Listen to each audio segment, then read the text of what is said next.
Welcome to Luca and Miguel. Enjoy the video. In this video, I will explain how to make pizza at home. Start by activating your yeast in warm water with a touch of sugar. Then, combine this with flour, salt, and a drizzle of olive oil. Knead the mixture until it's smooth and elastic, which usually takes about 5 to 7 minutes. Finally, let your dough rest and rise for about 60 minutes in a warm spot. While your dough rises, prepare your sauce. You can use a homemade recipe or a good quality store-bought option. Next, grate about 8 ounces of fresh mozzarella cheese and slice any other toppings you love, like pepperoni or bell peppers. Don't forget to preheat your oven to 450 degrees Fahrenheit.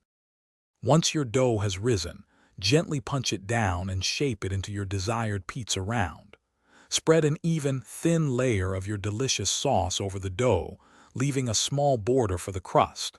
Then, generously sprinkle your grated mozzarella cheese, followed by all your favorite toppings. This step brings your pizza to life. Carefully transfer your assembled pizza to the preheated oven.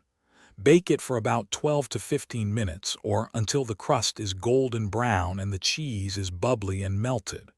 Once done, remove it from the oven, let it cool for a couple of minutes, then slice and enjoy your fantastic homemade pizza. Thanks for watching and please subscribe. It's the best investment you'll ever make.